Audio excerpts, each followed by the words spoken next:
Bismillah. Doa sebelum belajar. Bismillahirrahmanirrahim. Raditu billahi rabba wa bil islami dina wa bi muhammadin nabiyya wa rasula. Rabbi zidni ilman warzuqni fahman.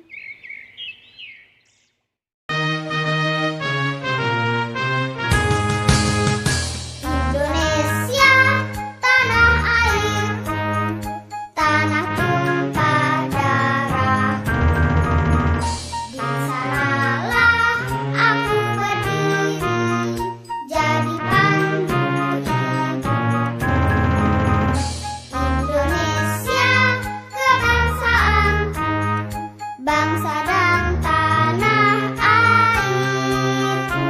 Marilah kita berseru, Indonesia bersatu. Hiduplah tanahku, hiduplah negeri, bangsaku, rakyatku semuanya.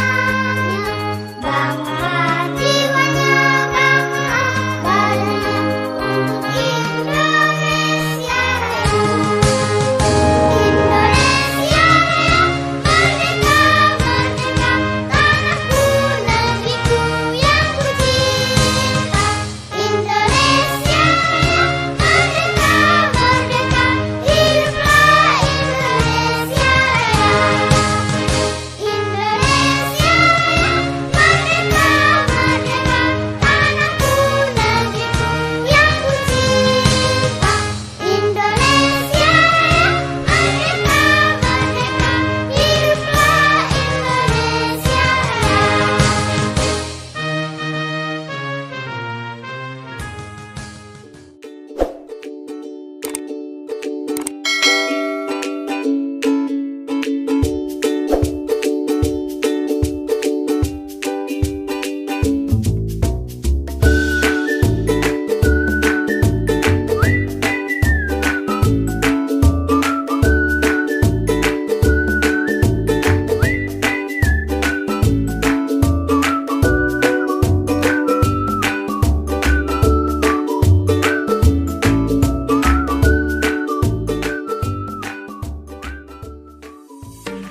Assalamualaikum warahmatullahi wabarakatuh. Halo anak-anak, jumpa lagi dengan tema 6 subtema pertama kelas 3 materi pelajaran bahasa Indonesia.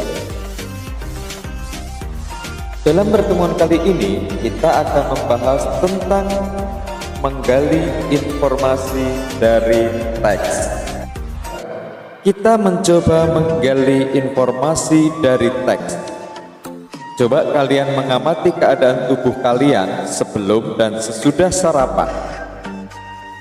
Setelah sarapan, tubuhmu akan menjadi lebih berenergi dari keadaan sebelumnya. Energi tersebut sebagai sumber dari makanan yang kita makan. Apa saja sumber energi yang dibutuhkan tubuh kita selain yang bersumber dari makanan? Yuk kita temukan informasi sumber energi lainnya dengan membaca teks di bawah ini. Sumber energi matahari.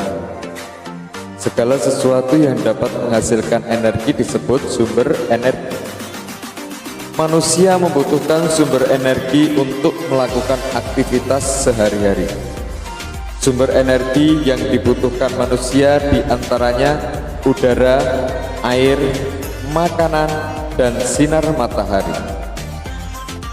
Energi matahari sangat diperlukan oleh manusia. Sinar matahari dibutuhkan manusia untuk menghangatkan tubuh, menguatkan tulang, dan mengeringkan pakaian. Energi cahaya matahari dapat digunakan untuk menerangi bumi pada siang hari. Sedangkan energi panas matahari digunakan untuk mengeringkan bahan makanan dan bahan kerajinan dari tanah liat. Misalnya pengeringan atau pengawetan ikan dan pengeringan kerajinan gerabah. Hewan dan tumbuhan juga memerlukan energi matahari. Hewan memerlukan panas matahari untuk menghangatkan tubuhnya. Tumbuhan memerlukan cahaya matahari untuk melakukan fotosintesis. Hasil proses fotosintesis tumbuhan adalah makanan dan oksigen. Makanan dan oksigen bermanfaat untuk mencukupi kebutuhan hidup manusia. Saat ini pembangkit listrik sudah memanfaatkan energi matahari. Pembangkit listrik yang mengubah energi matahari menjadi energi listrik adalah pembangkit listrik tenaga surya atau disingkat PLTS. Pembangkit listrik ini tidak mencemari lingkungan atau bersifat ramah lingkungan. Dari informasi-informasi yang tercantum dalam teks, cara kalian menemukan informasi tersebut adalah kalian harus membaca teks dengan seksama. Kalian nanti akan mampu menjawab pertanyaan-pertanyaan setelah memahami informasi dalam bacaan tadi. Sekarang coba kalian kerjakan soal dari bacaan tadi. Jika sudah selesai, kita akan melanjutkan tentang bermain menyusun huruf. Jika kalian sudah selesai mengerjakan tugasnya, sekarang kita lanjutkan untuk bermain menyusun huruf. Ingat, huruf dapat disusun membentuk kata. Kosakata adalah kumpulan kata. Terdapat banyak kosakata yang ada hubungannya dengan sumber energi. Yuk, kenali kosakata tentang sumber energi dengan bermain menyusun huruf. Contohnya, lihat contoh seperti ini: A, N, A, M, K, N, A. Coba, ini dibaca apa? Makanan. Mudah sekali, bukan? Jika kalian sudah bisa, sekarang tugas kalian coba kerjakan soal berikut ini. Menyusun huruf menjadi kata yang berkaitan dengan sumber energi. Selamat mengerjakan. Jika sudah selesai, kita lanjutkan materi menggunakan kosakata tentang pemanfaatan sumber energi. Coba kalian dengarkan. Di antara angin dan air, manakah yang merupakan sumber energi? Jawabnya adalah keduanya merupakan sumber energi.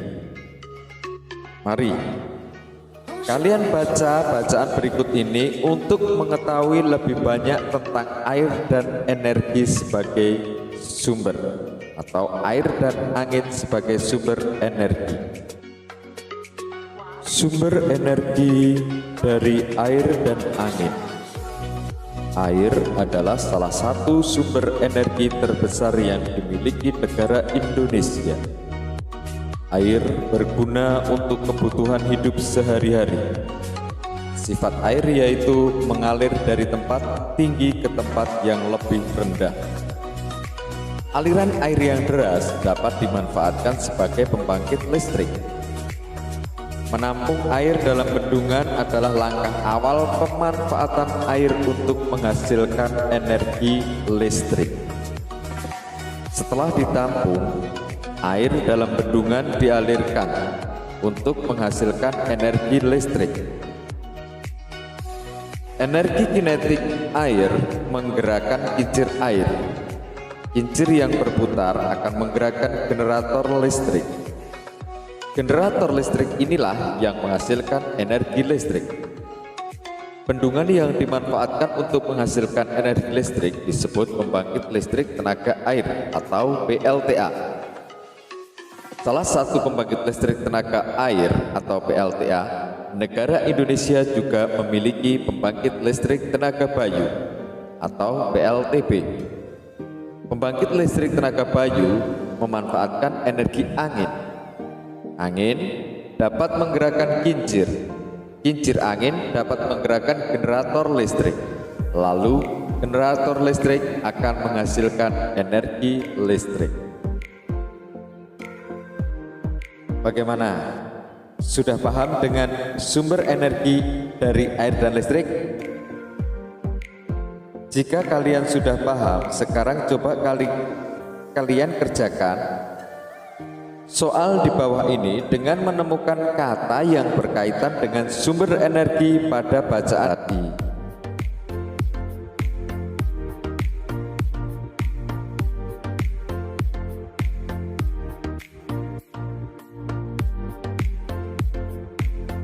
Itu tadi materi pelajaran Bahasa Indonesia tema 6 subtema ke-1.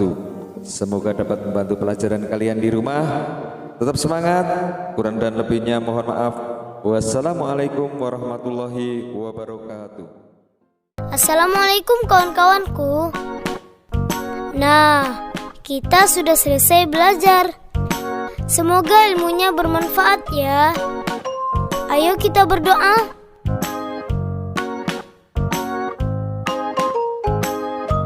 Allahumma inni astaudi'uka ma'allamtanihi fardudhu ilayya inda hajati wala tansanihi ya rabbal alamin. Ya Allah, sesungguhnya aku menitipkan kepada Engkau ilmu-ilmu yang telah Engkau ajarkan kepadaku, dan kembalikanlah kepadaku sewaktu aku butuh kembali, dan janganlah Engkau lupakan aku kepada ilmu itu, wahai Tuhan seru sekalian alam.